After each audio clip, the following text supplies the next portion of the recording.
entrepreneurs have made Nigeria self-sufficient in cement and a net exporter of this strategic product. Towards sustainable growth, President Buhari inaugurates Bua Cement Factory in Sokoto.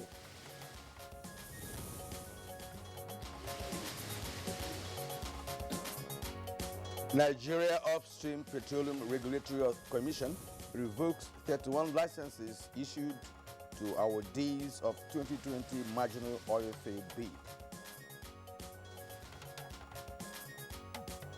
Federal government inaugurates Health Sector Reform Committee. And on Good Morning Nigeria this Friday, we shall discuss issues in fuel subsidy. The introduction of fuel subsidy by the Nigerian government in the 1970s was a response to the oil shock in 1973. And since then, attempts at removing these subsidies have met brick walls, despite arguments of the leverage this provides for servicing other development and infrastructure projects.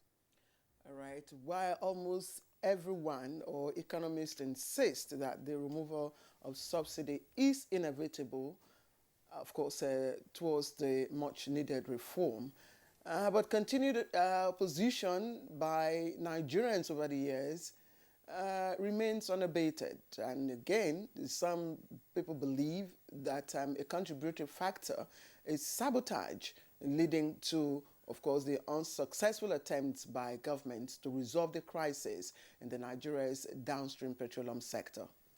And an attempt in 2012 by the former president, Goodluck Jonathan, with an adjustment of the pump price of petrol from 65 naira per litre to 141 naira, sparked the popular Occupy Nigeria mass protests across major cities, inevitably causing a truce and a reduction to 87 naira per litre in 2015.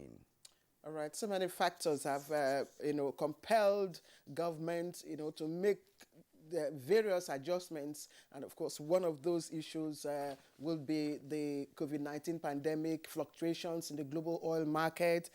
And several times we've had policy adjustments, just to contain the gap that's, of course, in the prices of petroleum products per litre.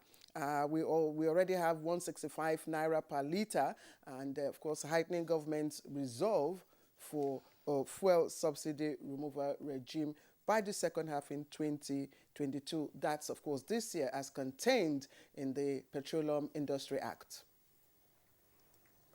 All right, and of course, this replay was even more unavoidable when the World Bank sounded the alarm to Nigeria, saying a further delay in the fuel subsidy removal would drain the pockets of federal and state governments, with both parties unable to pay salaries this year. All right. Now, more worrisome is the statistics that over 2 trillion naira was spent on fuel subsidy last year. Now, reports also indicate that prices of petroleum products were 100% higher in neighboring countries. Now, the situation even gets worrisome, with the economists revealing that at a projected 1.86 million barrels daily oil production in the country's 2021 budget, Nigeria recorded a deficit of almost 200 million barrels in the first 11 months of 2021. Well, for the federal government and indeed everyone, the pointers were clear and something had to be done quickly. We face the consequences, of course, as envisaged. Now, this instructed a compromise, with the consideration, of course, of a proposed transport palliative. We saw that the 5,000 naira that was proposed and other options, of course, to cushion the effect that the planned subsidy removal, which has been suspended, will impact on the people. But of course, it complied the provisions of the Petroleum Industry Act, which was signed by the president to fully deregulate the prices of the petroleum products. But the public sentiments and the Nigerian Labour Congress wouldn't hear that because they vehemently oppose the move with the proposed strike action to commence, that would have commenced actually on January 27th.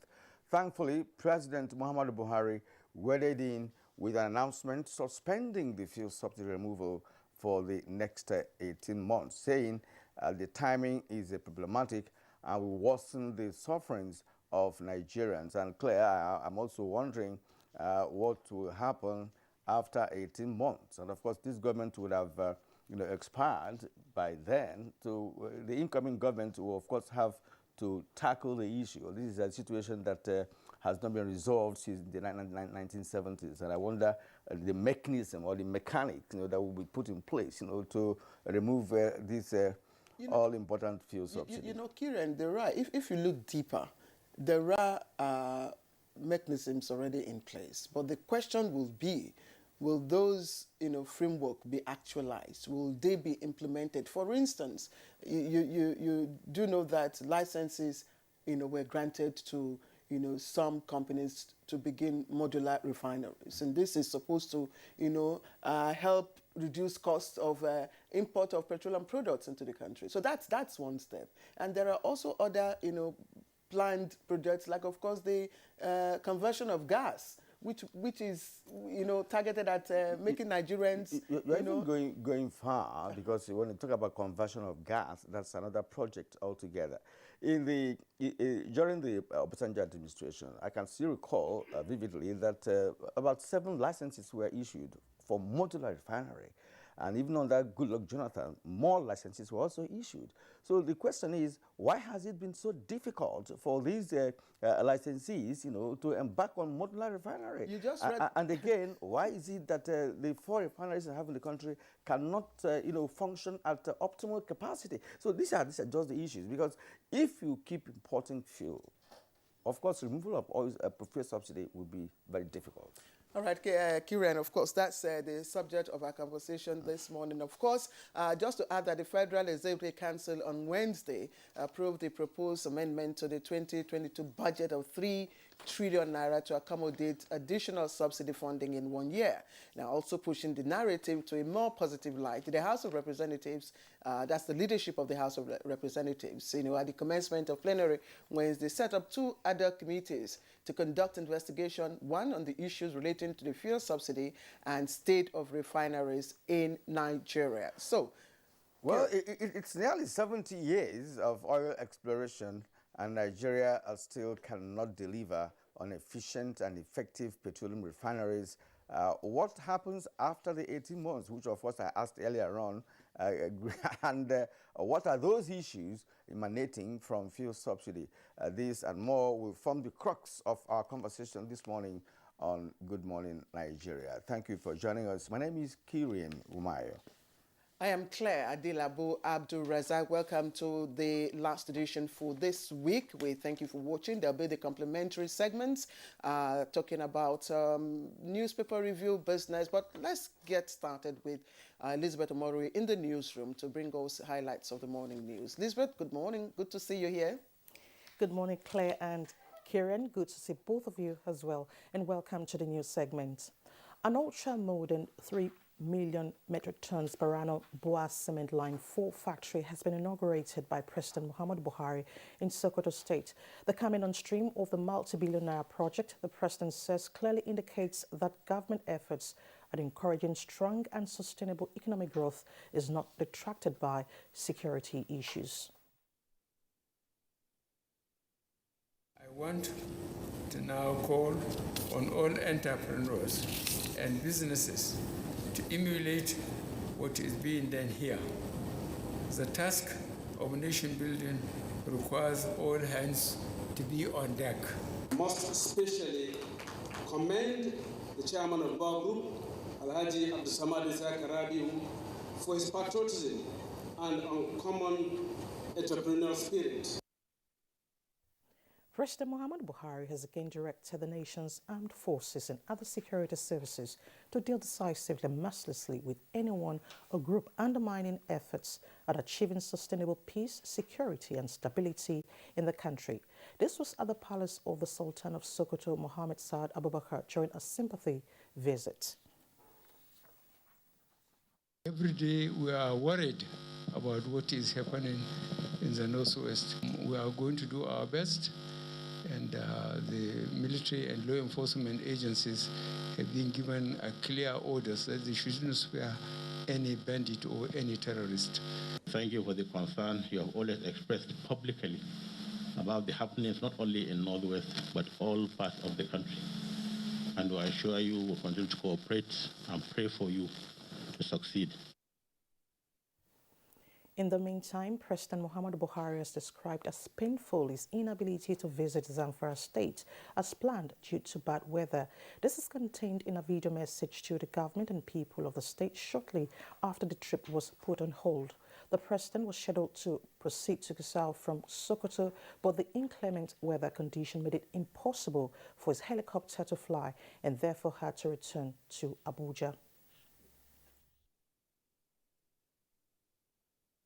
I understand how you feel about this development, but I know that you will agree with me that Allah knows best. I particularly sympathize with your governor, Bello Matole, and his cabinet, who have put everything in place to make the visit a successful one.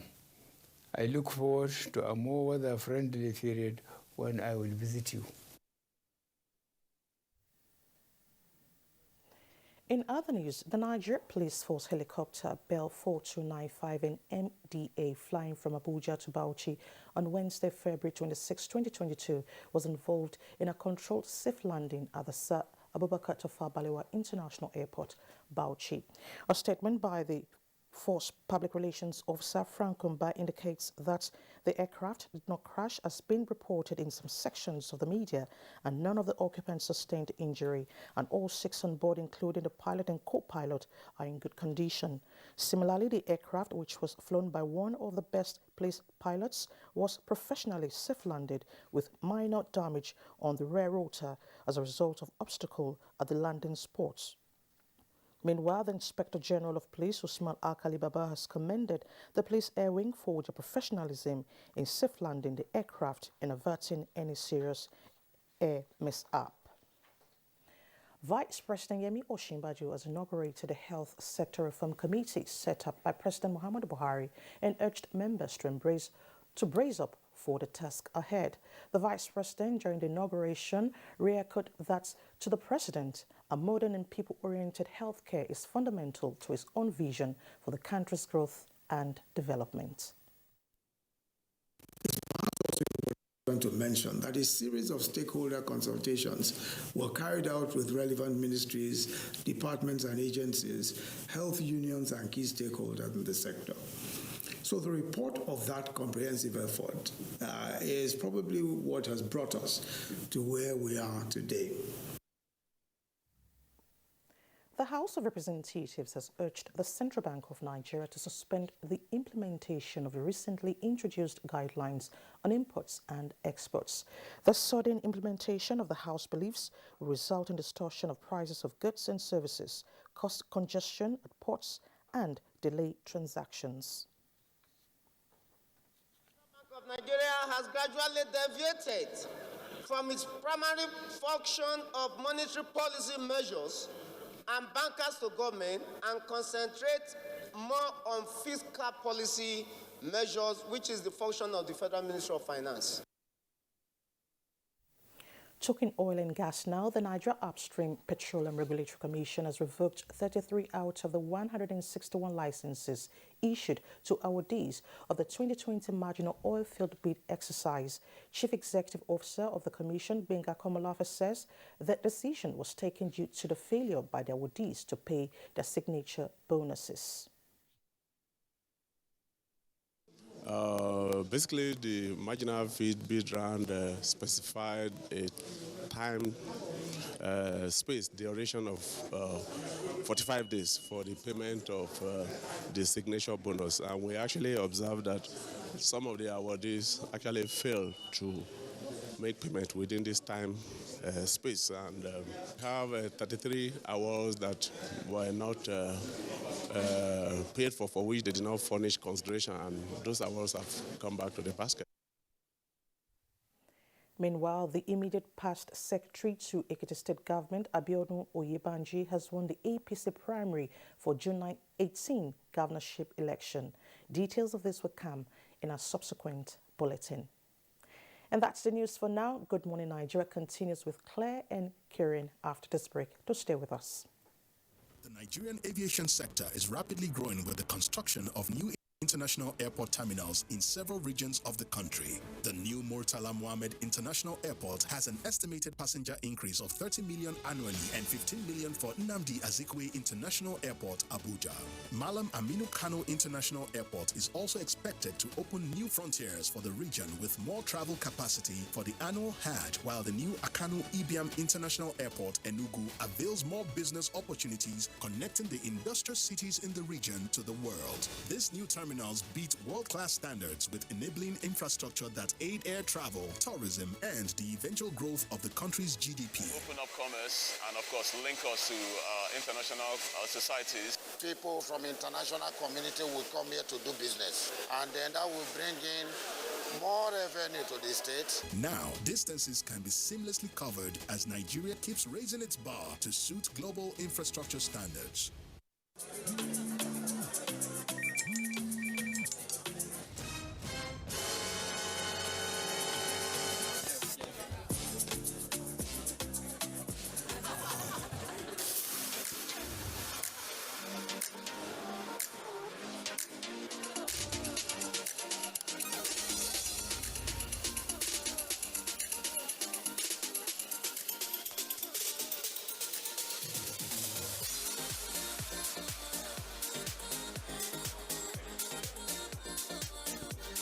There's a drop of goodness in everyone. Share. Ibrahim, to the right. Bila, you go to the left. Let's not do it. Thank you for the rejections. That taught me to keep striving. Thank you for the long hours. That taught me discipline.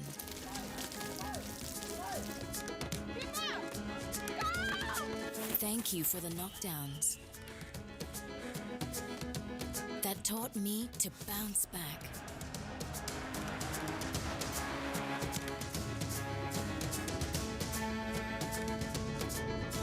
And for the unexpected victories, that taught me to never give up. Please welcome Dr. Shiksi. Thank you for making me who I am.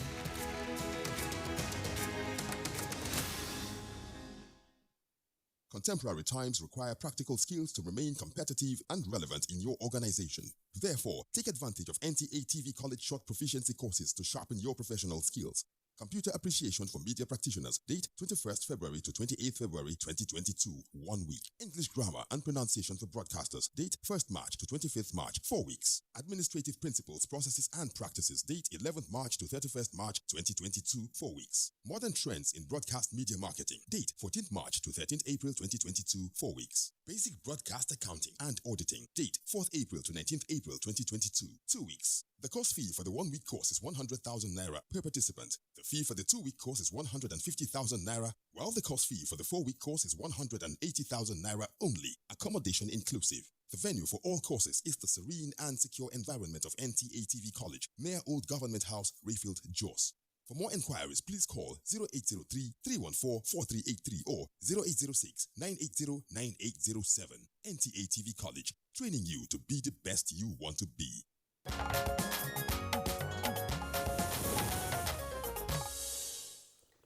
Welcome back. This is Good Morning Nigeria, live on the network service of the NTA, and our Twitter handle is at NTA Chairman. Let's now take some business stories. An International Monetary Fund is retaining its 2022 growth forecast for Nigeria. Alika Okwanachi Arwa gives us the details. The International Monetary Fund, IMF, had in its October report last year projected a 2.7% growth rate for 2022 and 2.6% for 2023.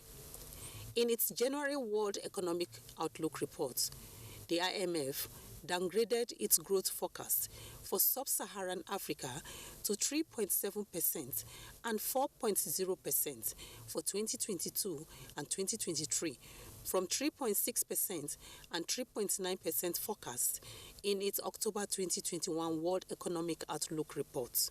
The IMF also reduced its forecast for global economic growth to 4.4% in 2023, representing 0.5 percentage points lower than the 4.9% projected in October.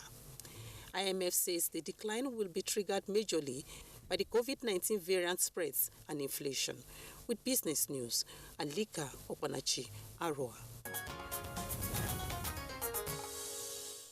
So Alika Okwanachi Arwa with business news. Thank you. Next on the program is newspaper review.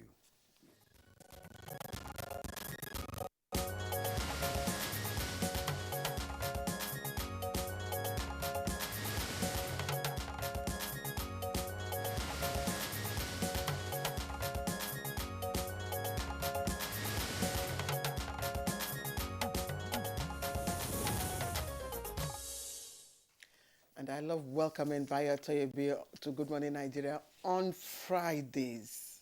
Thank you. Good morning. Good morning, Bayo. Thank God it's Friday. Yeah. Good morning. Bayo, you're welcome. Good morning, Nigeria. Okay, we begin with the Punch newspaper. The Punch newspaper above the nameplate. Unused GSM lines hit 108 million in 2021, says NCC. That's on page 21. PSC workers embark on 3-day strike over constables' recruitment. That's on page 8. Supreme Court decides alleged 32.8 billion embezzlement by pension director on April 22. That's on page 8 as well. Now on page 21 of the Punch, we have 33 successful bidders lose federal government's marginal oil field award. NNPC to deduct 127 billion naira from FARC plans $5 billion Afrexim Bank loan. That's on page 23. Police differ. AIB begins probe of Bauchi police helicopter crash. That's on page 21. The lead story on the Punch newspaper this morning: how security report forced Buhari to cancel planned subsidy removal. They're saying it is security report, but of course we've had that because of weather, clement weather. All right, it has 3 riders. Federal government feared subsidy protests could be worse than NSAS at source. Reps to summon major oil marketers, transporters, customs, others. World Bank, IMF may decline Nigeria's loan request over fuel subsidy. Now, below the photo story here, we have Northwest APC legislators endorse Bello for 2023 presidency. Back Buhari on page 9. Buhari's visit presidency blames poor visibility. Matawale says shift, act of God. That's on page 8. Kaduna reporter gets 1 million naira bail after 83 days in detention. That's on page 20.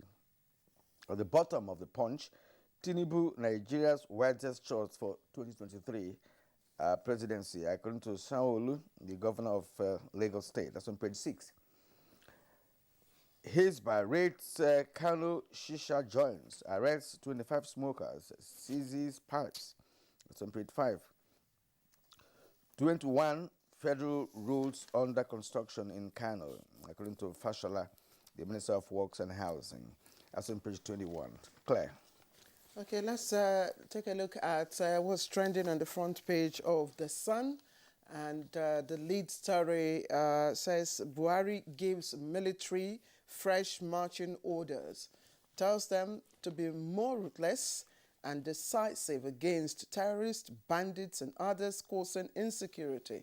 Says Nigeria shall win battle over evil. And I'd like to say that again. The lead story, Buhari gives military fresh marching orders. That's the lead story on the front page of the Daily Sun. And it comes with two, right? Of course, you see the riders there. I read it to you all around. Tells them to be more ruthless and decisive against terrorists, bandits, and others causing insecurity, and that Nigeria shall win battle over evil. Okay, just quickly up there, you can also see that story. UAE lifts travel ban on Nigeria and 11 other countries. Details of that story on page 23. Let me take you a bit down the leading story now, and you see the story on the alleged chopper crash. Police debunks chopper crash in Bauchi, and the writer says PSC workers protest. That's Police Service Commission workers protest police recruitment. Of course, details of that you can find on page 4. And there's another story there, just below that story. President pledges more infrastructure to boost private sector investments. It's also there on the front page. And just beneath that story, it's a sad development. 2 dead, 22 houses razed in Delta gas explosion. Delta gas explosion, of course, another addition, 57 houses burnt in Niger fire accidents. And just to take a look at security stories, Ugwai, that's the Enugu State Governor, wins Most Peaceful Governor Award. Ugwai wins Most Peaceful Governor Award, and details of that on page 22. And on stories, Ekiti gubernatorial contest, confusion, protest, rock APC, PDP primaries. It's on page 6. Contestants reject results. It's also trending on the front page of the Daily Sun. And just before I bring in Bayo, if we can go a bit, just towards the headline story. Hush Puppy. Police Service Commission orders fresh probe of Abba Kyari. Details of that on page 4. Bayo, which is your pick?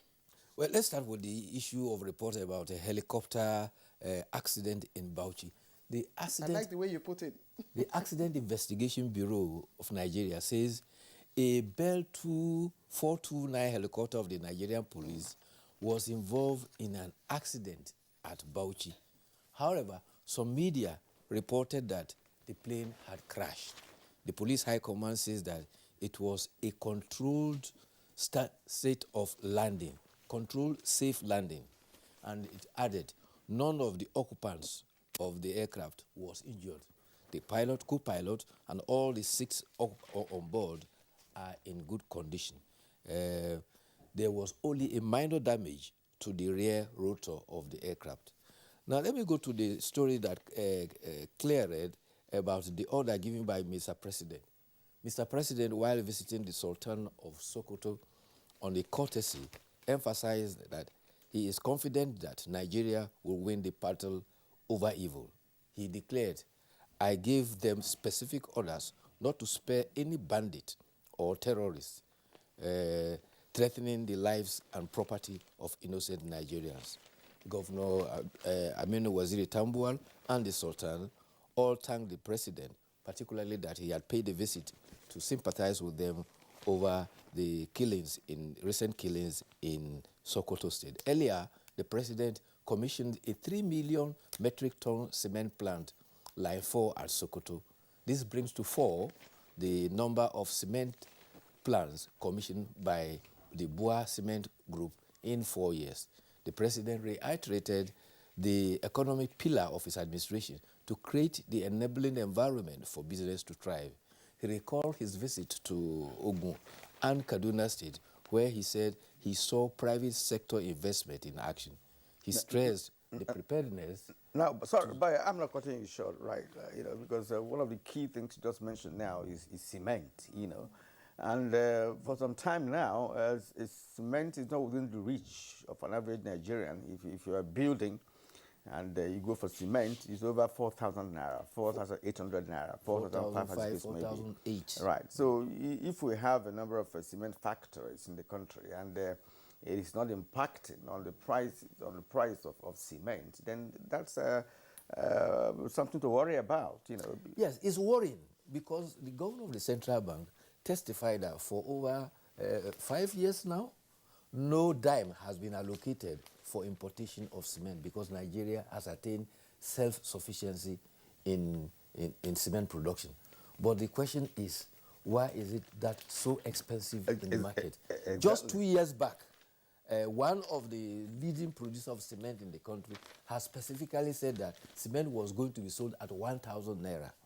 And here we are today, cement is 4,800, almost close to 5,000 naira. And nobody is questioning that because there must be a reason for that. Because the primary, precursor, for cement production is in abundance in Nigeria. Yes, all the raw materials. All the raw materials are in Nigeria. So why the cost?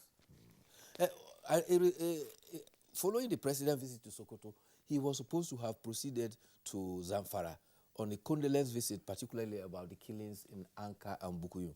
But that had to be deferred because of poor visibility. Indications were that weather was supposed to have been 1,200 meters, had dropped to as low as 300 to 400, so it was deemed not quite safe for the visit. A future date is to be announced for the visit on the condolence. Meanwhile, the All Progressive Congress and the People Democratic Party have conducted their primaries for the governorship election in Ekiti, which is scheduled for 18th of June. The Tribune reports that Mr. Bisi Kolawole polled 671 votes to beat Mr. Segun Oni, who garnered 330 votes.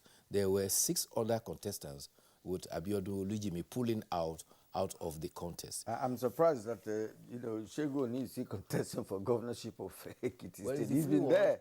If you want, you can also contest. He has a right. Yes, he's been there. He has a democratic right. The chairman right of that primary was the governor of Akwa Ibom State, and he called on all to rally round for the success of the party.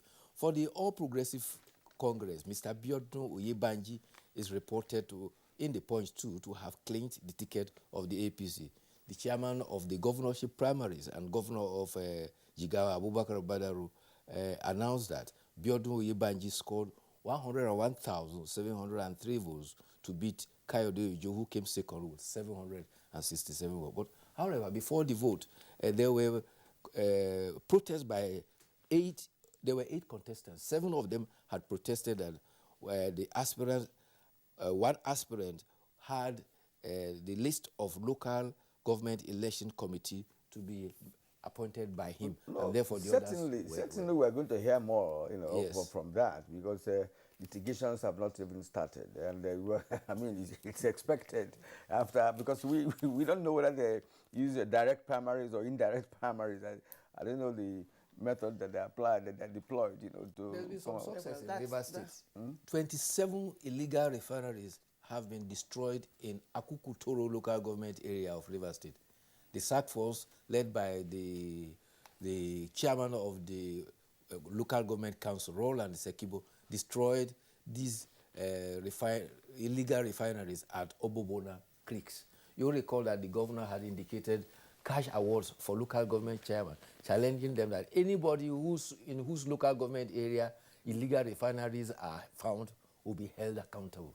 All right, but now we're getting results. Just before we bid our goodbyes, there's this story I'd like you to look at, and I'd like to hear what you think about how it's cast. Ugwanyi wins most peaceful governor. Most peaceful governor. Well, is it the governor that is peaceful, or I don't understand how that award was. Well, the intendment of the award is to honor the governor that is described as the most peaceful, in the sense that he adopts a more consensus and conciliatory approach to developments in his area. You will recall there was a time, there was a crisis between farmers and herders in his local in one local government area in Enugu. He went out of his way to make contact with the persons to try and reconcile them. He is a gentleman governor. I have no doubt. But you are talking about the grammatical casting of the headline. Now that you have explained it, it's clear to you. He's actually my governor. Okay. He's a very peaceful person. No doubt about that. And he has also brought peace. In Enugu State. No political wranglings. No. If I allow Kieran. No, I'm just being honest. I'm not being honest because of course Enugu used to be very hot politically, right? The producer is asking you to okay, so please. Bayo, please, we'll see you again on Monday, right? Thank you very much. Thank you. All right, you're watching Good Morning Nigeria on the network service of the NTA. We will take a short break now. When we return, we'll be looking at issues in fuel subsidy. Stay with us.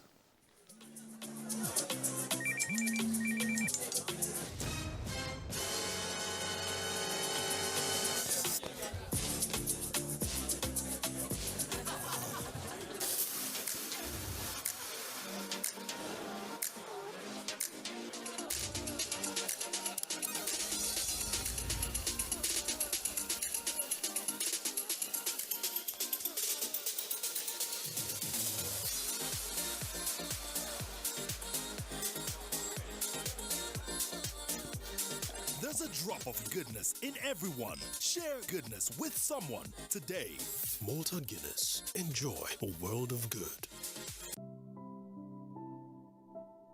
The center is purposely established in order to provide these services that are examinations, medical examinations, and investigations that were not provided for in Kano as well as the entire Northwest region. It's equipped with modern technological equipment in terms of radiological services. We have MRI 1.5 Tesla. We have digital X-ray as well as 4D ultrasound equipment. The importance of the center cannot be overemphasized. Just within 1 year, the center attended to thousands and numerous patients as well as medical examinations. NKDC is established in order also to provide these healthcare facilities as a discounted price. This message is from the Federal Ministry of Information and Culture.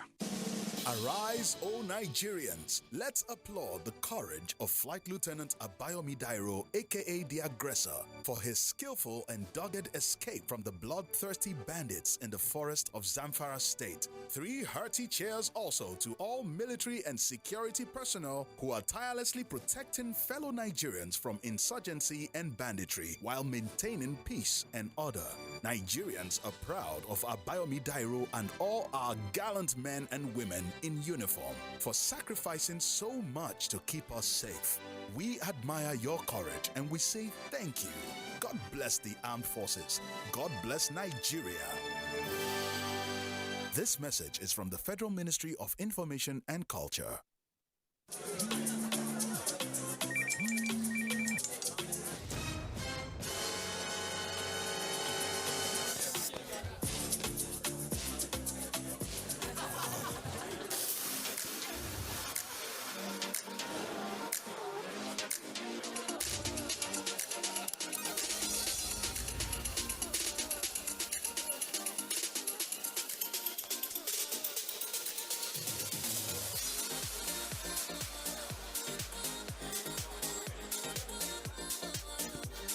There's a drop of goodness in everyone. Share goodness with someone today.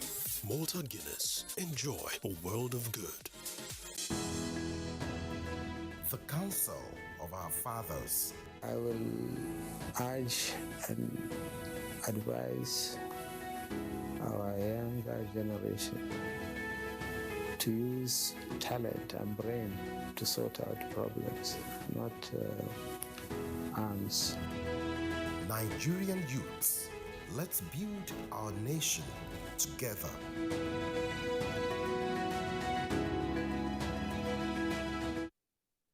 NTA TV College invites candidates who selected the institution as their first choice in the 2021-2022 JAMB Unified Tertiary Matriculation Examination and obtained a minimum score of 180 for screening. Also invited are direct entry candidates who selected the college as their first choice. Date, Saturday, 29th January 2022. Time, 8 a.m. Venue, NTA Television College, near Old Government House, Rayfield, Jos. Screening fee, 2,000 naira only. Payment should be done through remitter platform only in favor of NTA Television College. All candidates are to come along with their original credentials. Registrar, Announcer.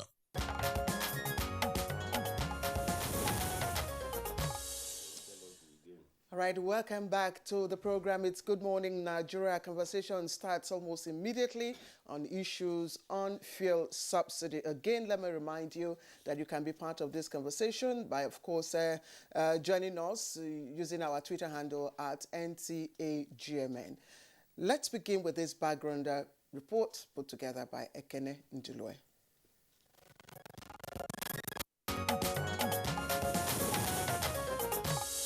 The phrase removal of fuel subsidy is one that has consistently found its way in Nigeria's lexicon. Each time it starts trending, it usually portends a looming crisis among the citizenry. This is because price of fuel inadvertently affects the cost of most items in the country. With the emergence of the new Petroleum Industry Act, it was only a matter of time before subsidy on petroleum products will be removed. Many were already bracing themselves for the impact this will have on their livelihoods, while others have no clue on what to do next. On the part of the Nigerian Labour Congress, they had already resumed a countdown for a nationwide protest slated for 27th January. However, the protest was not to be, as the federal government announced the suspension of the removal of fuel subsidy as a result of the prevailing economic realities in the country. Practically, there is still heightened inflation, and also removal of subsidy will further worsen the situation, thereby imposing more difficulties on the citizens. And Mr. President clearly does not want to do that.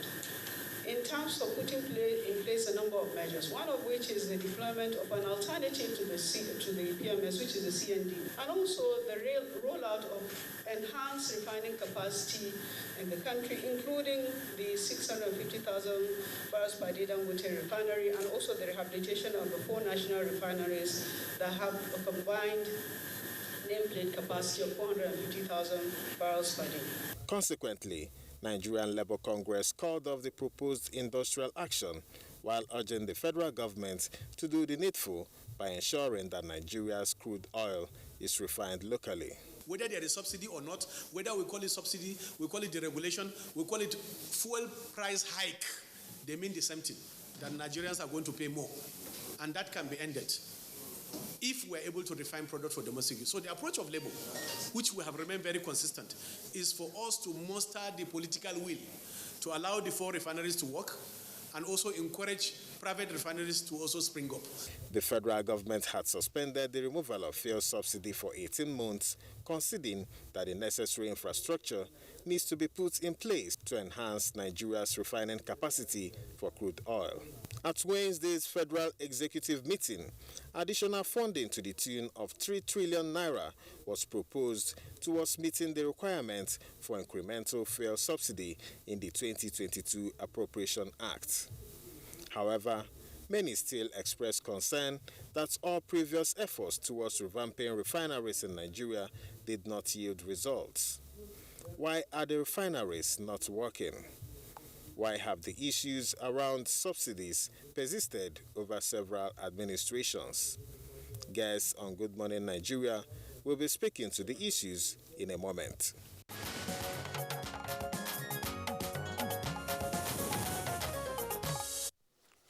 And with us in the studio here to discuss the issues and in oil subsidy is Mr. Odion Omofaman.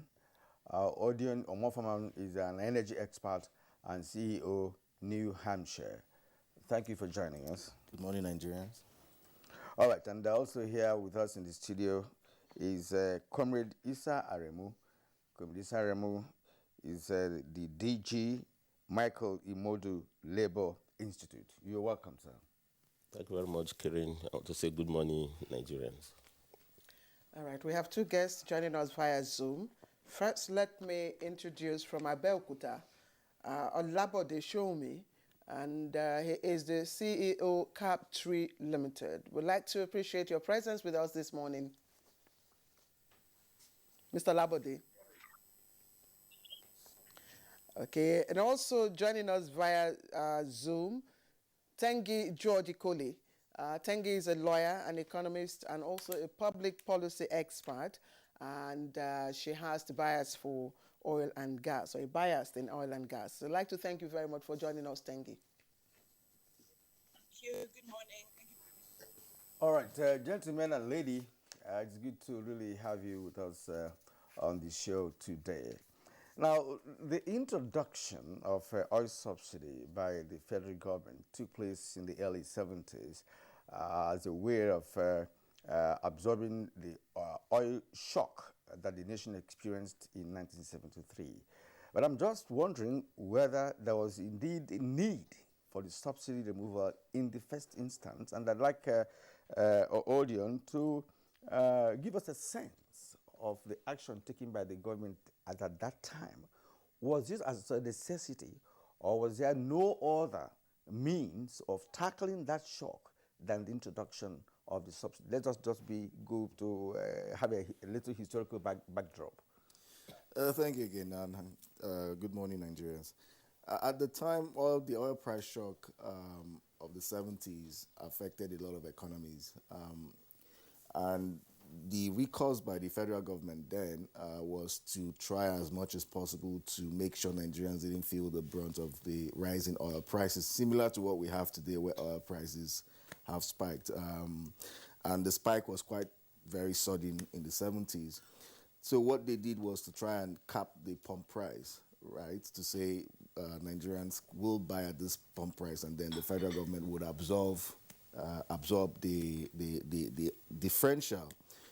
Why it has persisted till more than 40 years afterwards is I don't know, it's something unbelievable. But where we are today, it's a case of are Nigerians poorer than they were in the 70s, and do we still keep subsidizing petrol for Nigerians? But it's also important I mention that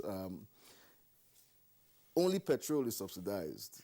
Kerosene, aviation fuel, diesel, they are not subsidized, they're not deregulated. They're deregulated, and you can buy at the landing price. So why PMS? I guess as we go in this discussion, we'll find out why there's a bias for PMS. But we're back again at this conversation. It seems to be a never-ending discussion. Do we remove subsidy at some point? We've changed subsidy to under recovery and over recovery. So we're where we are today because of economic issues or global issues that are outside of our control, and a lot of internal problems that we haven't kept in check. Our refineries are not working. We have to almost 100% depend on imported products. And you have a naira that is depreciating on a daily basis. So by the time you put all that into play, it creates a situation where you wonder if Nigerians can bear the brunt of the true landing cost of petrol. All right.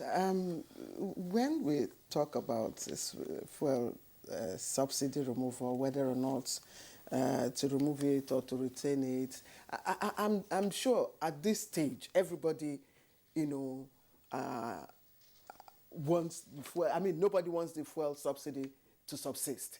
Everybody agrees that fuel subsidy is not good for us at this time. It's not sustainable. It's not good for the economy. Both economists, labor, but we don't want it to be removed. The case of, one eating one's cake and, wanting it back, I don't know.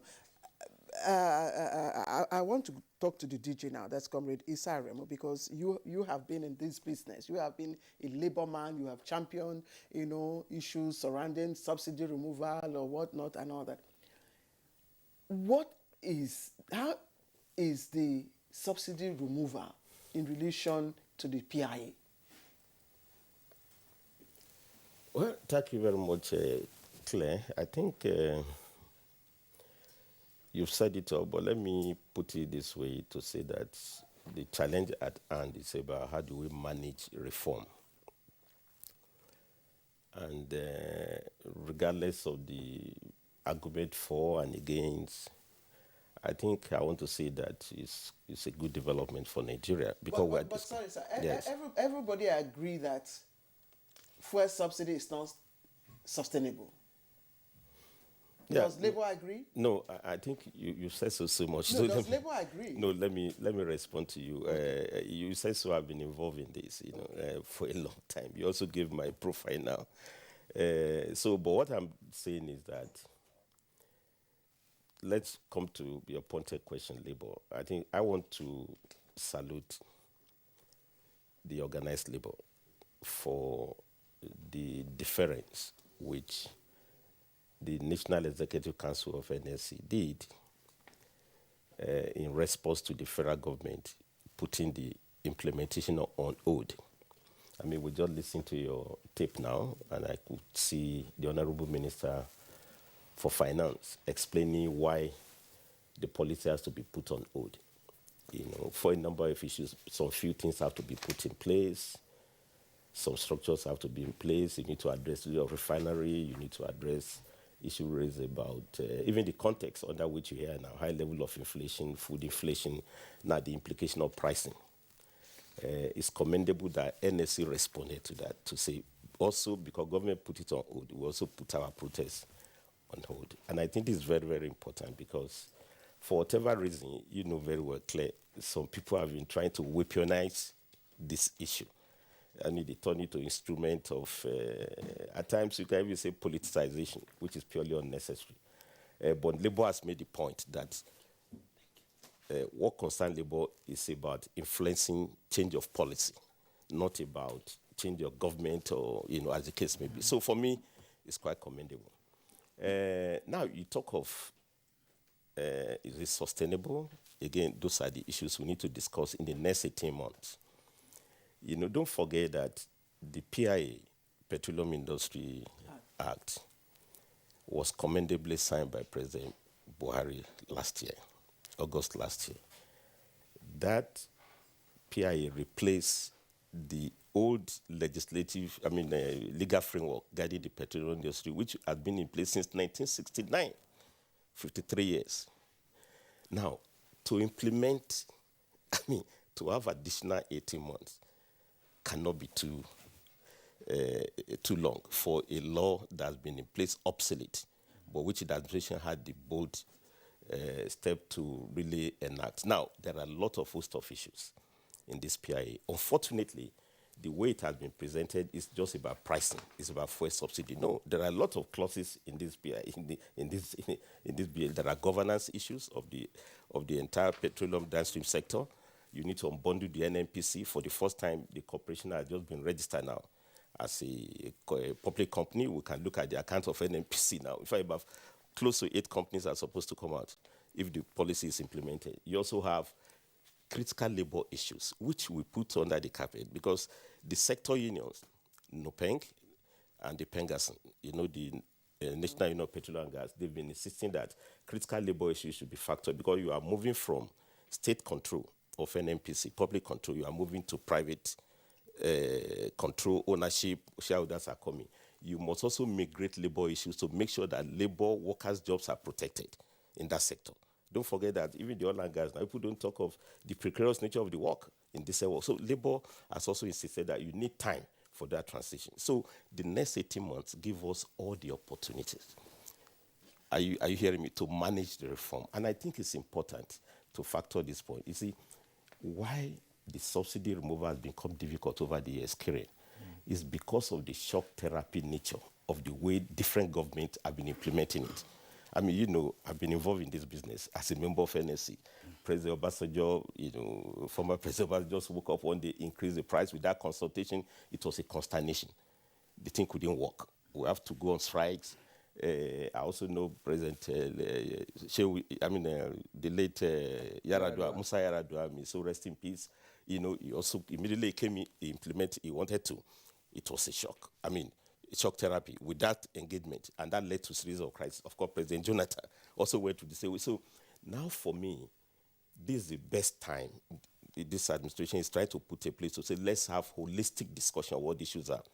And that comes to the last point you declare. I think it is clear today, to answer your question, that it can be business as usual. All of us have to come to say reform is inevitable.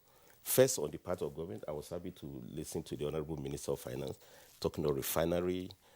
She even gave the figure that by the time the private refinery, some of their common bosses, around 50,000 barrels per day. The Port Harcourt refinery also. So again, these are things that have been ignored before by previous government. Now, Labour too, all of us must understand that it can't be business as usual. This 3 trillion naira, which we are going to cough out now, to manage the reform in the next 1 year, how sustainable it is, we need to make the option. And can the resources not be used for other things? So which means refinery have to be addressed. The issue of pricing too, because the industry those who operate industry, if you allow for private operation, they'll be able to sell at appropriate price as the case may be. So what I'm saying here is that this 18 months give us opportunity to look at all the issues in a way that we're going to have win-win situations. So what we need is to promote more policy dialogue, more engagement, as the case may be. It's already on, but now this truth give us opportunity to look at the factor. And I listened to Comrade Ayuba just now. You always say whatever you call it, what NSC is saying is that let refineries work, let produce locally. I mean, I used to be in textile. Nobody regulate the price of textile product. You just play tape on cement sector. Nobody regulate the price. If you want, but they are our own products. But we must make sure refineries come back. And by the time it comes back, then we'll look at what the numbers look like. And then those are things that can be discussed in a comprehensive roundtable. Well, yes. I believe you have made a point, Yes. Because as you rightly said, the government has to factor in some other issues relating to the nation's economy generally before taking a decision on the primary source of the nation's income. Now, let's go to Tengi George Ikoli, who is a lawyer and also an economist with bias in oil and gas. Tengi, economists like you insist that the removal of fuel subsidy is necessary towards the much needed reform. Now, the continued opposition over the years by Nigerians and especially Labour remains unabated. Let us know your own view about the intricacies of oil subsidy in Nigeria. Thank you for that question. And I've listened to different comments by the participants. Just, I guess, to provide a bit more context for Nigerians, because there's always some level of technical conversation that always happens when we discuss this. The initial speaker has talked about subsidy and the fact that it's a differential between the actual cost of petroleum products and what we get at the pump price. So to then see what that actual cost is comes into looking at the freight costs of getting the products to Nigeria. So from the Northwest Europe to West Africa, you're looking at the cost of the product, you're looking at the Nigeria Port Authority charges, you're looking at the landing cost, and all these different elements make up what we eventually have at the pump price. So what you had initially was that differential being covered by subsidy at some point, and then you had under recovery being the sort of next element around this. Last, in June 2020, you had a renewed commitment by the government again to remove or to regulate the sector. And that came at the height of COVID-19, where you had a huge pandemic and health crisis. The government realized that it didn't have sufficient revenue as well, having to cut the budget, etc., because of that incident. So you had the government realizing that there was no way that it could sustain this subsidy payments, which is the crux of the conversation around sustainability, and having to defray those costs and having to focus on all the other issues pertaining to the economy. We've come out of the recession, yes, but there are still challenges. There is a huge youth population in Nigeria that activities need to be generated for to engage. You have a future that is slightly uncertain for countries like Nigeria that still depend wholly on its fossil fuel for its foreign exchange earnings. You have all these different elements. Right now, we have an economy, a budget that is as a deficit of about 6.2 trillion naira. And then there's this additional cost that has come from NNPC as 3 trillion naira. Let's even unpack that situation. NNPC, as a result of the Petroleum Industry Act, has now been registered under CAMA. So the initial position that we had does no longer exist. So under the PIA, 3176 of the PIA, you have NNPC now being treated as the importer of last resort for a period not exceeding 6 months. And then associating those costs that are associated are then supposed to be accounted for by the Federation, which is what NNPC has done. It has put the bill forward and said 3 trillion naira to be paid by the federal government. First, then his question is, do we have the funds? Okay. Yes, we have the price has increased, has gone to $90, and everyone has celebrated this. But what is the commensurate production that we have? And what is the revenue coming into Nigeria's coffers? Are we able to account for this? Sustainability, again, is a question. One of the challenges that we've seen, and I'd expressed this in June last year, civil society organizations had also expressed this when the initial deregulation policy had been put out. And the different guests have also talked about this. There are always challenges when it comes to implementation. And so we had encouraged the government to put out a framework that would be clear, that would be transparent, that would allow Nigerians to understand what the process was so that we could know and monitor at every juncture where we were. And then that way would have a potential to having a success.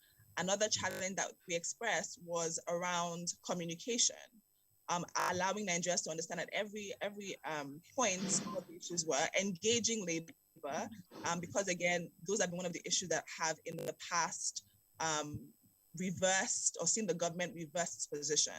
And that's where we are now. Again, there is this extension for 18 months, but if we don't have an appropriate framework that carries everyone along, then what is to say that after an 18 months extension, this would actually, the regulation would actually happen again?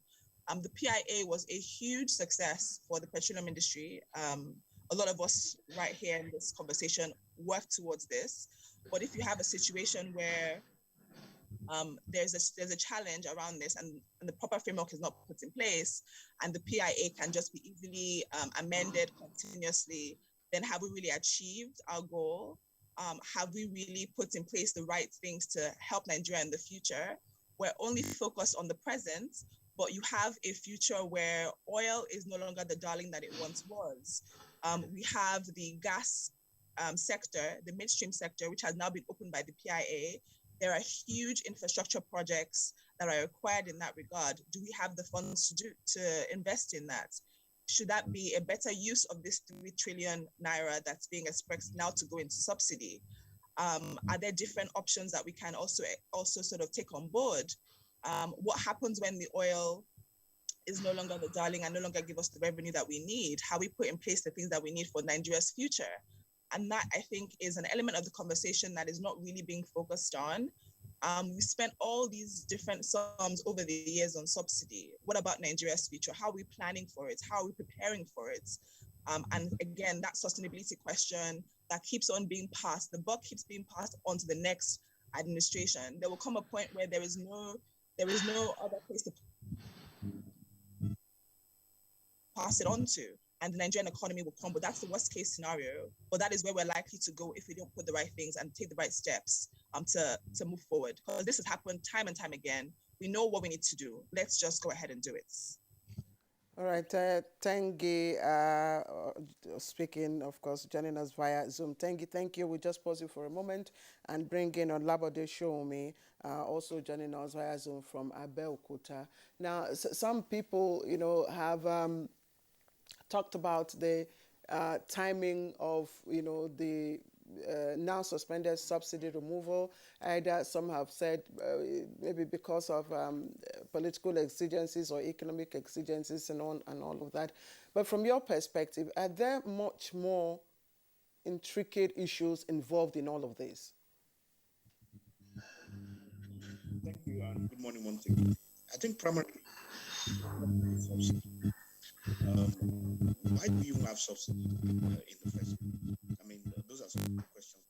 And at the fundamental of it is that you cannot just leave society to the forces of demand and supply, which basically means that there are chances that the economy can collapse when you leave the economy to the forces, capitalist greed, as it's known. But more importantly, the problem itself is not the subsidy per se, even though it is agreed without doubt that the economy may not be able to do subsidy as we know it. What really is at the root of it? Mr. Showme, we sincerely apologize. We'll have to pause you for a while and try and work on your audio connection. When that is sorted out, we'll come back to you to continue to respond. But let me drop that question at the doorstep of Mr. Dion here. So what do you think, beyond what people are saying about political exigency or economic inflation and all that, are there much more complex issues involved? Well, I would say yes and no. Yes, in the sense that we now have an NMPC Limited that is trying to claw back some of its losses to the Federation. We have a distribution network that is highly...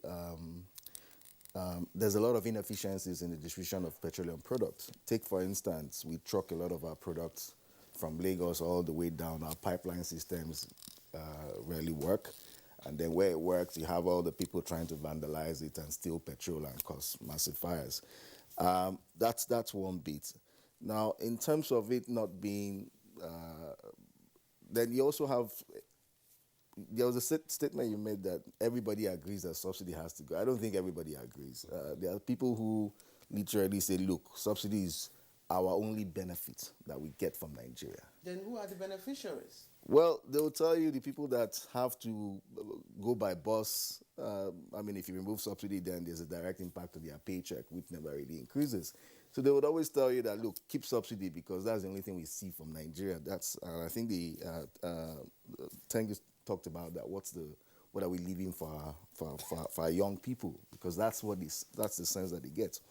But beyond that, I also want to believe that in terms of the volumes which NMPC says they import and that which translates to subsidy, I would say let's interrogate that, right? I don't have the figures, but when I say subsidy bill, a proposed subsidy bill of 3 trillion, keep in mind the subsidy is a differential. So what is the actual import bill for PMS? Are we talking of 6 trillion? You mean we imported 6 trillion worth of product? Let's assume we say 100, subsidy is 100% of the cost. So if you're saying that differential is just 3 trillion alone, the entire import bill was a 6 trillion. What is NMPC's revenue from even its crude oil sales? So it's a very scary amount to put out there to say 3 trillion naira is a differential in price, right? The other thing is we have what we call the DSDP, DSDP structure where NMPC takes Federation crude. Federation sells crude to NMPC for domestic supply, and NMPC takes it abroad, refines it, and then brings the component in. A lot of it is translated to PMS, but crude oil has other components as well. Is that part of the accounting to reduce the subsidy amount on the Federation? So I would say the 3 trillion part of it, right, has, we need to interrogate those figures from a volume perspective, and I really support the call by the Nigeria Governors Forum to look at the volume of products being brought in. Because if you bring in products, you would have to store with either NNPC storage facilities or third-party storage facility tank farms, right? If you look at the throughput NNPC has paid over time, it's been decreasing. So you would expect that if you're saying we've imported more product, then what is the throughput you're paying out? What are you storing in third-party tank farms? I know a number of third-party tank farms that are no longer operational because they're not storing product. So the question is, where is NNPC storing all those products if it says it's importing it? So I think that's the complex part of it, determining the volume that we literally have to pay that subsidy cost. And I think once that is audited, not just the naira amount, the volume itself, the liters, once that is audited and we get a clear sense as to what an NPC imports that actually gets imported and used here, then we would have reduced a lot of the conversations around subsidy. Okay. Comrade Saremu, there are insinuations, of sabotage, in the inability and unwillingness of successive administrations to deal decisively with the crisis of Nigeria's downstream petroleum sector. And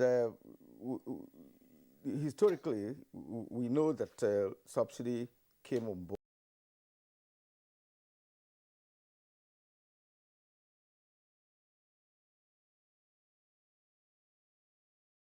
It was not easy for government at that time to deal with this issue of subsidy. Now we are relying on almost 90% on imported fuel for local consumption.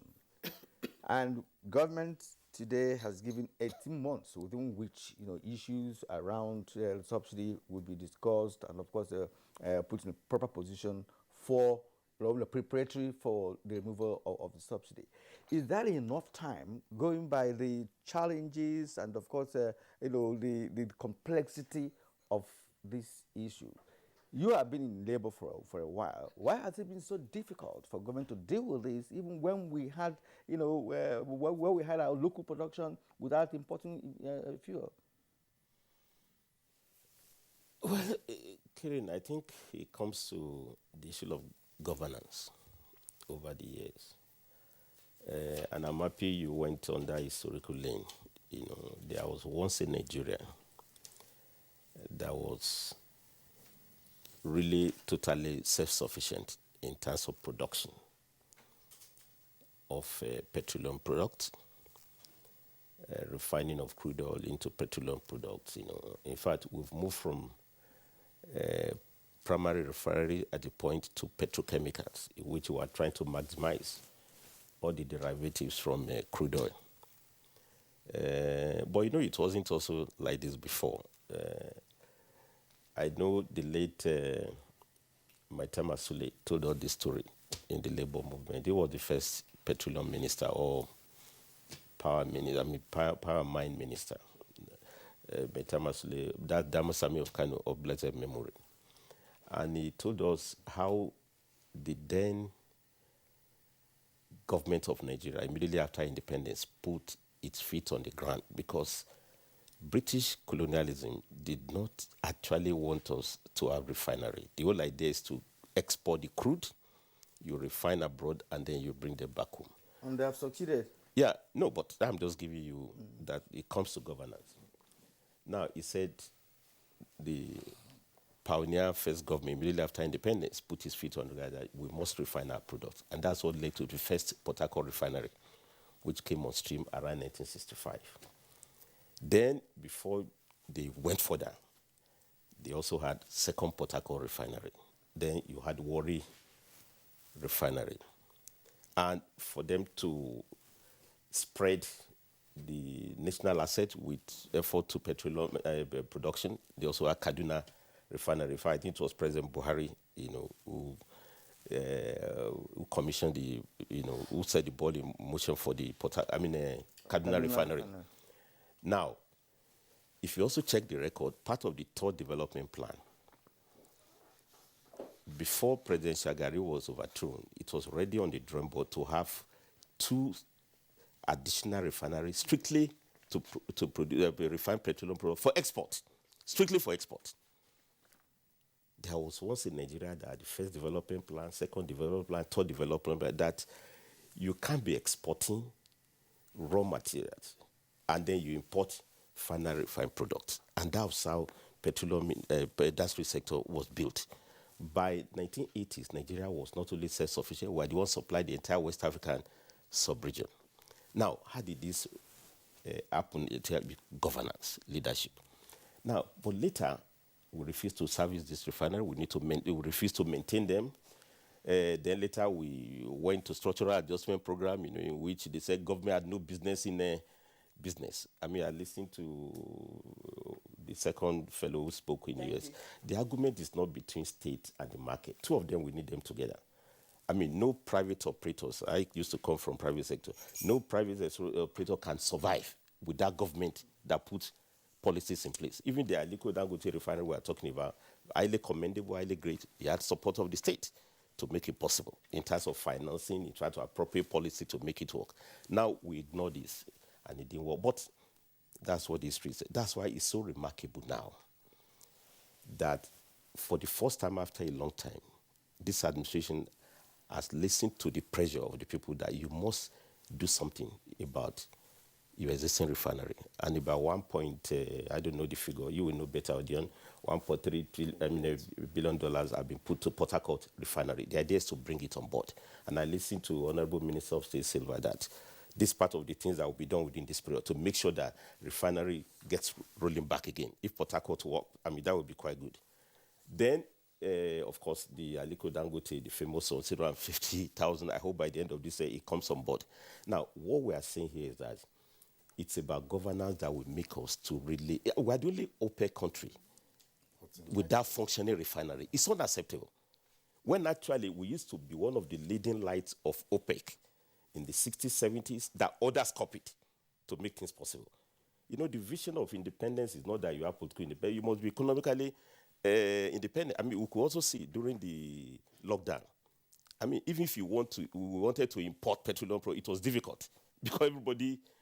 there was a global, lockdown of the supply chain. So you need to build your self-reliance along that line. So I'm happy now that we are concerned about that to get it possible. But, I mean, I came from this tradition that we used to believe state government can run businesses. And I still believe government has its role to play. But, Kiran, let me quickly... I'm not continuing short. Yes, let me wrap up the inability of successive administrations to put our refineries back on stream. Some reasons were adduced as to obsolete equipment, obsolete technology, and what have you. But the refinery in Texas has been there in the 50s, and it's still functioning till date. We have heard about the turnaround maintenance all these years. So how would Nigerians believe now that $1 billion or naira has been allocated for bringing back Port Harcourt refinery will be possible? That is the question, because there are doubts. It's also clear that, I mean, if it were to be possible that private investor could raise the amount of money, I'm very sure some will have been attracted to go into it. But it's also a matter of policy. And this way, even when I was in the labor movement, we used to have a lot of healthy debate. Can government state-run refineries? Yes, they can. They've done so before, as we have seen in the past. But issues have also changed. They became more complex.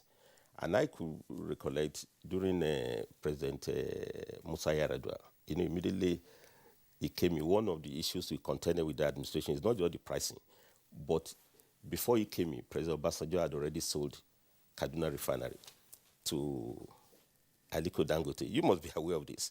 And then we oppose it based on the fact that this was a national asset. You should maintain them. Now, Aliko pull out, and within 10 years now, it's almost turning out the largest refinery, which has the combined capacity of the entire 4 refineries. Now, what is the lesson of this? With the benefit of insight now, Kaduna Refinery, certainly nobody's even talking of turning it around, which means we must also rethink how do we manage this public asset. And this way, I'm saying that we must have a different orientation. All of us have to do conversation that if Port Harcourt Refinery comes on stream, are you going to still return it back to be run by NNPC, which has now been transformed. I mean, you raise the point, it's now a registered company under KAMA. It has to run like business, and to do so that you allow private investors.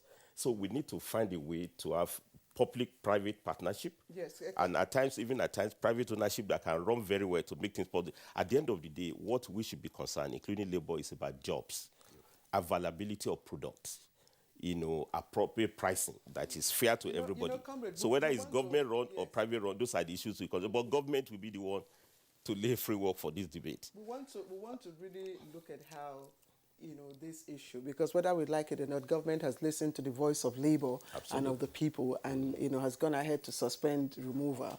But I've listened to a number of economists, speak about the issues. You understand, and most of them, like you rightly pointed out earlier on, that it shouldn't be business as usual. So they agreed that, look, this is not sustainable, so something must be done. But they've also talked about the approach that government has taken, and that's why I'm asking Tengi, who's joining us via Zoom.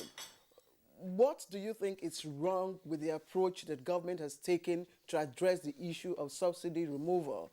And what do you think can be done within the 18-month framework that has been given?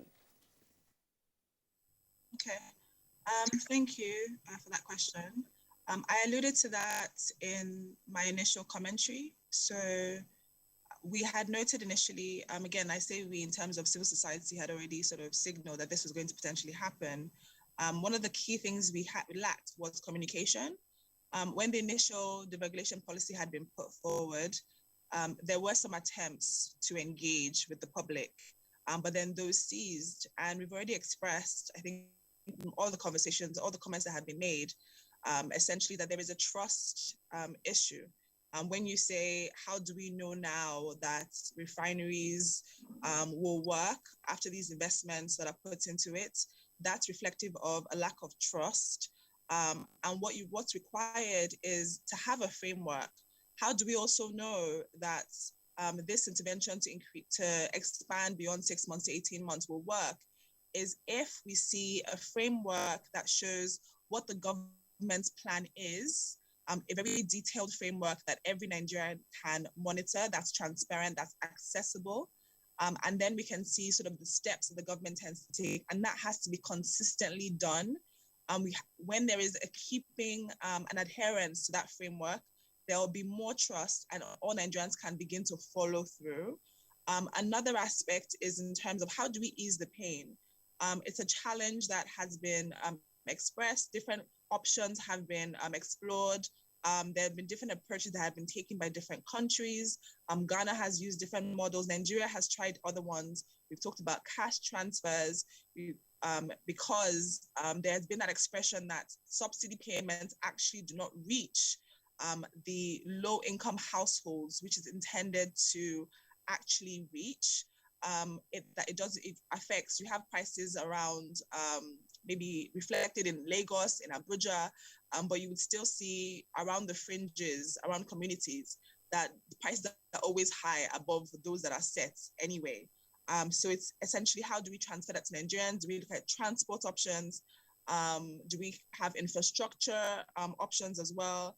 And again, it's just having that clarity, communicating what that is, how it's going to reach the low-income households, and making sure that it's done in a way that is transparent, and then the government adheres to it. Thank you. Odion, I'd still like to ask you, because when the Minister of Finance was speaking, she was, speaking, you could see the confidence in her. And again, she gave us 18-month, framework, within which, of course, the subsidy will be removed. Now, do you see any mechanism in place for the realization, for meeting with the 18-month framework? Well, to my mind, the 18 months is to allow for local refineries to kick in. That's the truth. There's really no communication plan that you put out there that will assure Nigerians or give them comfort about the impending or the effect that they have. We've had this communication plan in 2011. It was an extensive conversation, and Comrade here referred to it. Right, we had the ministers come, we had town hall meetings, and by the time he came, there was a Save Nigeria, Occupy Nigeria. The point is people will react in terms of the price shock. There's no way you can blunt that reaction. It would always come out. So I think the 18 months is pretty much to allow for refineries, particularly the Dangote refinery, to kick in, and then perhaps some of the rehabilitation work in the Port Harcourt refinery to also kick in. That will reduce the pressure. But here's where I think we're missing this whole thing, right? Even these 18 months, I have a big problem with it. You see, petroleum products, it's a commodity, so commodities rise and fall. The price you bought Gary today will not be the same price you bought Gary in 2 weeks' time or in 1 month's time. It moves. Now, what governments have tried to do, or in other climes, is to have a steady, a periodic price period where there's an increase or a decrease. Everybody knows that at the end of, in South Africa, everybody knows at some point in June, prices will go up or go down, depending on all the parameters that you use. But shortly after the signing of the PIA, government, there was price adjustment in the pump price. Yeah, but it was done. It was done in a very well during the COVID period. It was easy for government to say, okay, we're going to move price, and they started announcing it every month because there was over recovery at some point. Once prices started to go up, I think by November of 2020. They stopped making those adjustments because now it was now an under recovery situation and you couldn't start to push the price. The point I'm making is, if you want to run, one of the ways to brace Nigerians up is to say, look, at periodic intervals, you're going to have price reviews. The same what we have in the electricity sector, where every 6 months there's a price review. And there's a mechanism for price review. There's a minor review, major reviews. It happens 5 years. We should also have the same templates in the petroleum sector, where you know that April is coming, what's the price? You can track the international price of petrol. Even though we refine it here, the template is already out there. Transporters start to plan. It is this lack of planning. I think Comrade Aramu said shock therapy. The way we've always done this is just shock therapy. You just wake up one day, prices have gone up, or, we need to have that method, that template. And then that's the only way you can make Nigerians brace for this impact. Otherwise, no matter the communication plan you put, the day the prices change at the pump price, things will happen. Labor will go on strike. The inflation will hit.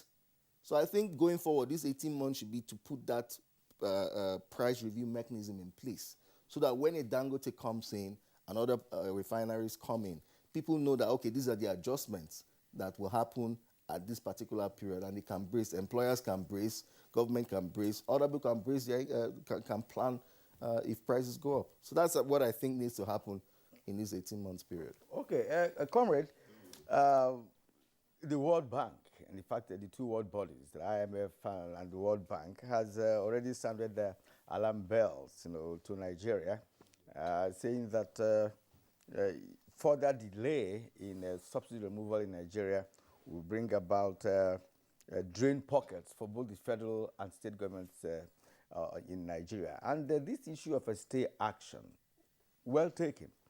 But consequently, the consequences of the delay is another matter for conversation. And that will also make it very difficult for the implementation of a PIA and, of course, the reform of the downstream oil sector. What effect is this going to have going forward? That's before the 18 months that we are looking forward to. Well, I think I'm not sure when you refer to the World Bank, it's difficult for me to really respond to that because, World Bank could raise an alarm, and I'm really not impressed with that because it's not supposed to be a bank dealing with World Bank. It's not a bank that should be dealing with alarm. It shouldn't be alarmist. I think we are talking of policy engagement, what should be done. But World Bank could have the luxury of raising alarm. I think what is important is what is our own choice for national development. And every discussion we must have over this transition with respect to the reform of petroleum industry sector should be within the framework of the Petroleum Industry Act, which we know everybody has agreed is a breakthrough with all the imperfection, it has been put in place. And what does it mean? Petroleum Industry Act. It doesn't mean Petroleum Subsidy Removal Act. And I agree that Odion says so. It's about communication and also, but I will even put it more. We need more engagement.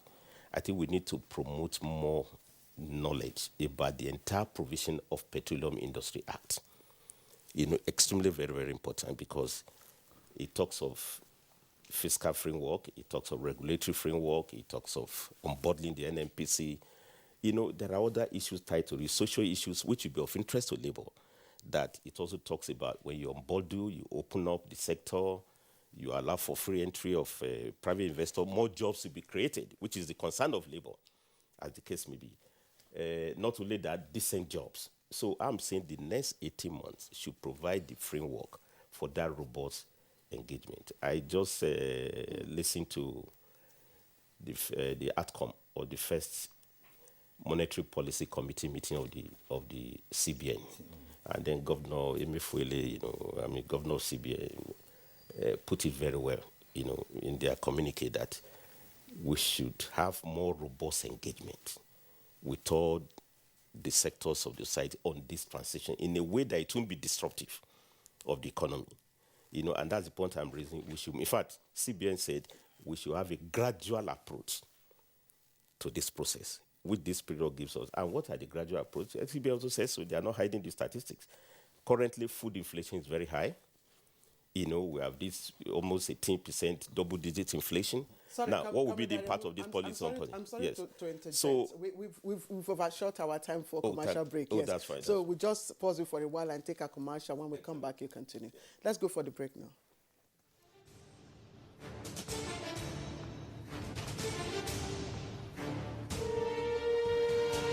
Finally, the hero of Nigeria's democracy has arrived. He shall usher us into a new phase of development, peace, and prosperity. He is the father of the new Nigeria, His Excellency President Muhammadu Buhari, GCFR.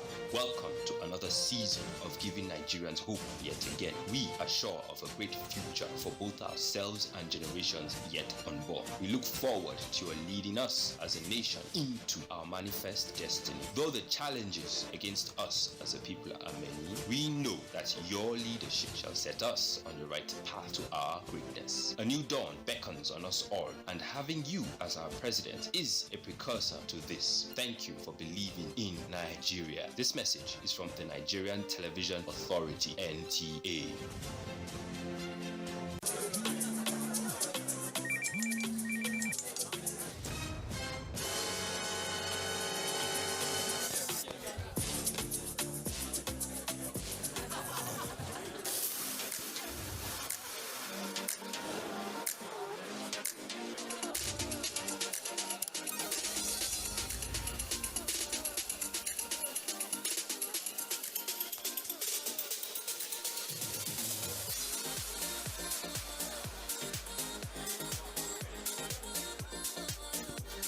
There's a drop of goodness in everyone. Share goodness with someone today.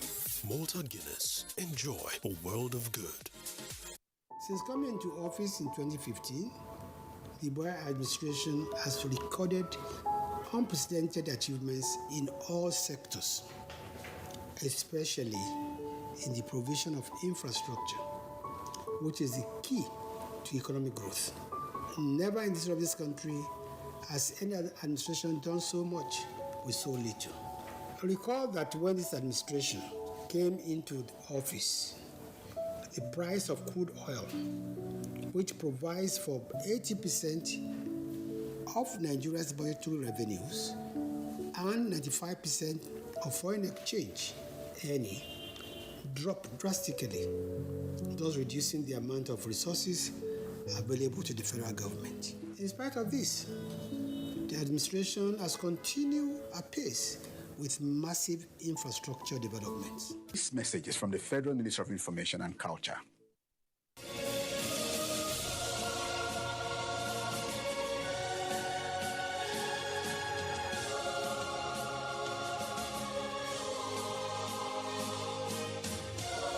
We are all Nigerians. Nigerians. Against all odds, we shall and must remain united. We may have our challenges, our problems, and setbacks. However, together we shall overcome them all. What doesn't break us shall make us stronger. This is the mindset that shall bring peace, progress, and prosperity to our beloved country. Do not let tribal and religious sentiments govern how you think, act, or feel. Don't be influenced by those who want to destroy our precious national unity. Everybody who's a Nigerian is your brother and your sister. This is the mindset of the new Nigeria. It is also the mindset that we must all adopt. Let us support each other in creating the Nigeria of our dreams. This message is from the Nigerian Television Authority, NTA.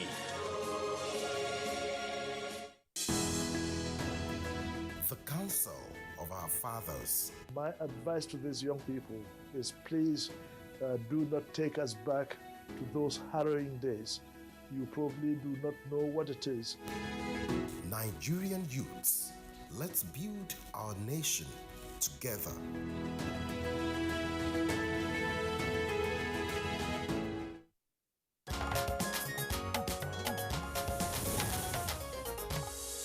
Good morning, Nigeria, live on the network service of the NTA. We're looking at issues, fuel subsidy issues, and of course, going forward within the next 18 months.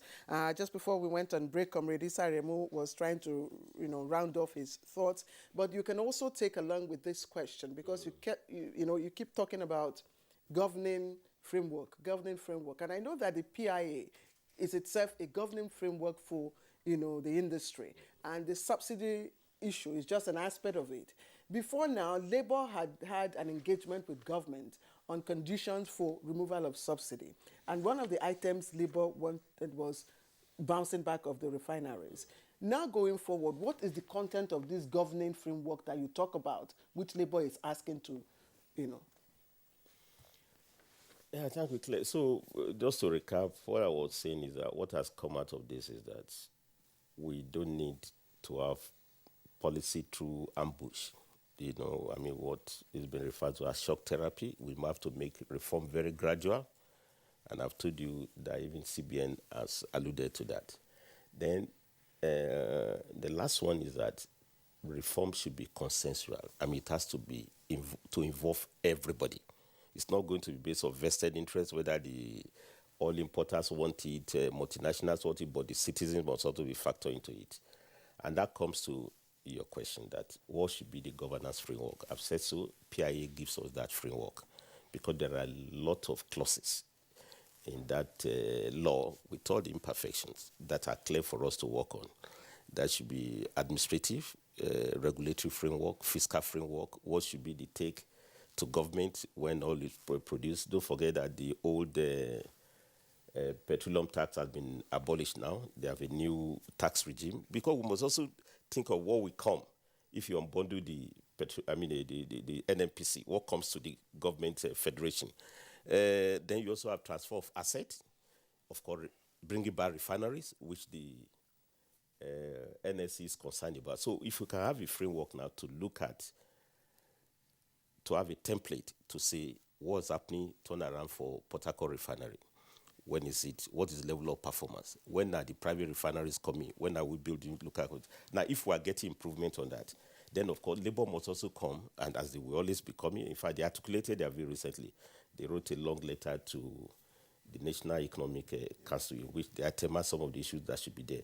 And I think this is where we must think about. Honourable Minister of Finance have even showed the intention, say they want to do conditional transfer, of citizen and also, but Labour may have a different view because at times you don't know the register that are being used. Now, you don't need to do conditional when you have Labour already on the ground. What are the concerns of Labour? Labour says all the key labour issues within that sector must be addressed. Jobs must be protected. It should be secure. We can have a pact on that one. Not even only that. Labour must also listen to find out that if we continue this homeorrhage, and I agree with the audience, I don't believe we need 3 trillion naira. We don't know the amount of petroleum product we are consuming. Even 60 million liters figure that have been brandished is debatable. Whether we consume to that level. But let's even assume that's the figure. we must also decide, do we need that money to service a product, such as petrol? And because the money meant for that cannot be made available for sustaining jobs now. President Buhari, with the COVID lockdown, with 2 recessions, he has head on to keep jobs in public sector, commendably. We used to have story of downsizing, right-sizing. Even when we didn't have that challenge, he kept the job. Salaries of public officers, public employees are being paid. Government gave bailouts to some state government. Now, is that sustainable? If we have this, going to have this kind of money that goes into, subsidizing a product with all the mess that goes with it. Now, those are the options we need to sit down to discuss. In terms of physical structures, what do you want to see? So the fiscal structure, I've told you where refineries have come on board. Then the concern of maybe within this period too, we must be able to food inflation need to really come down, because that's also inflationary pressure. It's one of the real crises. You can't drive serious reform when people are poor and they are down. People are looking at price. So, and I'm happy a lot of work is being done now to address insecurity. Farming communities must have resumed within this period, and all of us have to address that one. Now, if things get a little bit more stable, am I communicating microeconomic stabilities? Yes. Then you can now say, okay, we are looking for a way to have a comprehensive reform to get it done. And I think it's doable, and we just have to really get it done. And I said, it can't be business as usual. As it is to be for everybody. So government cannot say be importing again. We must produce locally. Organized labor, civil society must also know that we must have a way to manage these scarce resources. Diesel has been deregulated. Petrol has also been sold. I think they are saying as much, and I know it's a lot of impact on people. I know what it takes for me to buy diesel to even run my institute, but life still continue. All we need to do is that what will be the benefit arising from that. So on the last note, we must intensify proper education. In fact, engagement, not just communication. There will now be constant engagement within these 18 months. And my institute, is also available to create framework for that. You have spoken so much about engagement, which yes, of course I think is necessary. Absolutely. But Nigerians would also like to have the practical realities that will impact on their lives. We've been discussing this issue without even touching on other aspects of our national life. Nigeria appears to be a consuming nation. We're not into manufacturing as we should be. And we also rely so much on imported goods and commodities, including raw materials and all that. And I am thinking that within the 18 months that we're talking about, yes, the federal government has considered that a lot needs to be done. And one of them, which is cardinal, is that of bringing back our refineries. Right. And Tanguy, you have talked about effective communication. And of course, it has been amplified by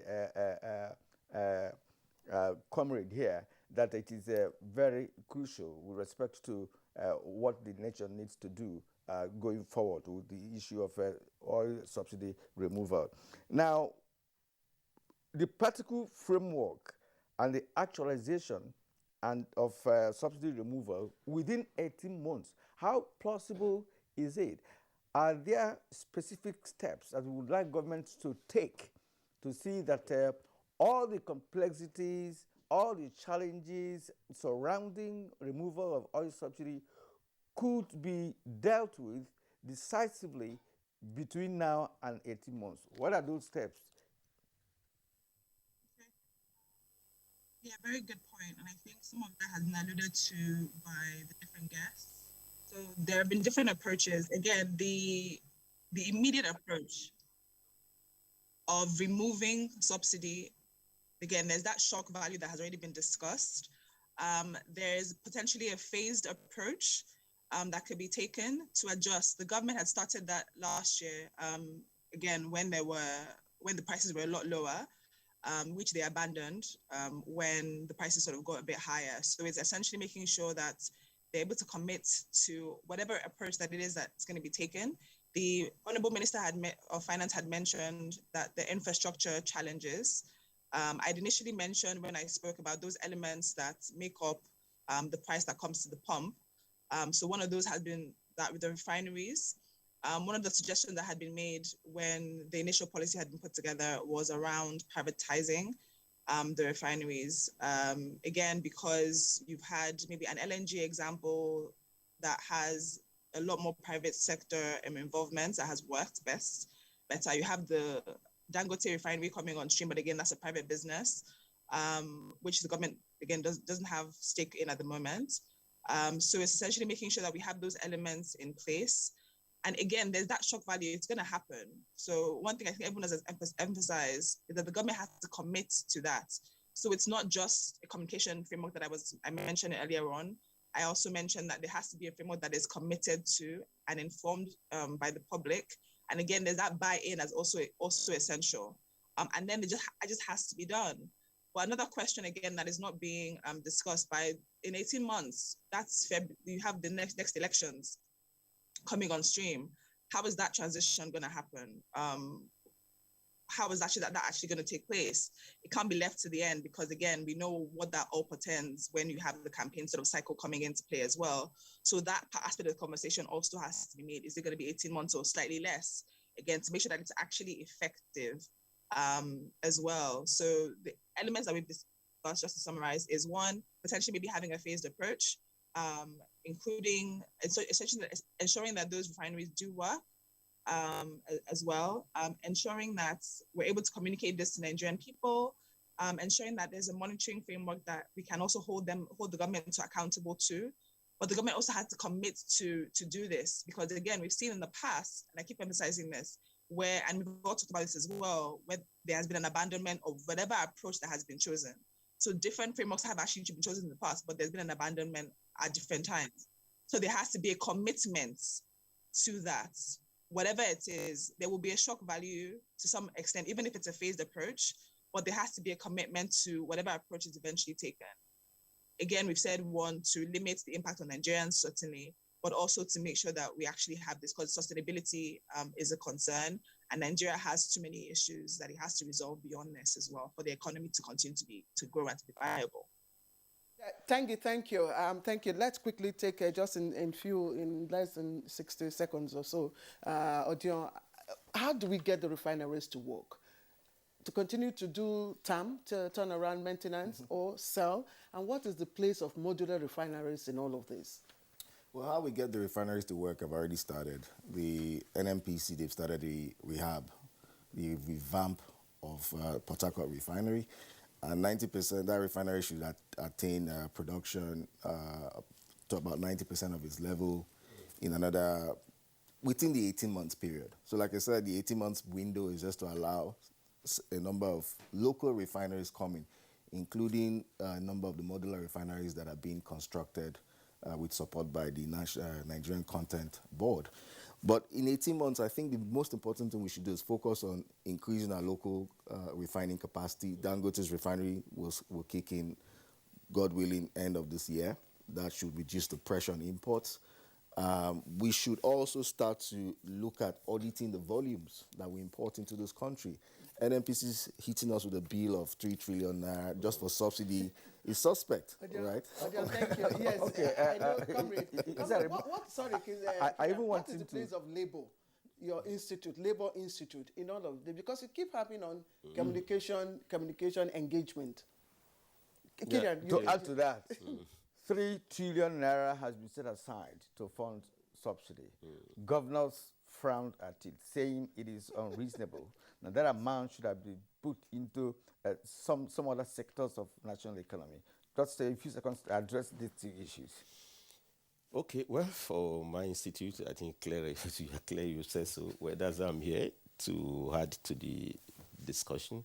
We'll be party to promote dialogue along this issue, because workers are citizens, so they must be well informed about socio-economic issues, which include the issue of this deregulation.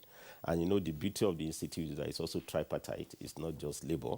We have employers, we have government officials. So we can create a platform for robust engagement with organized private sector, with the NMPC, with the two major labor centers, who have confidence in the institute to make it possible. So I think we can get so. But in addition to what are the practical issues, which you talk about, could be put in place.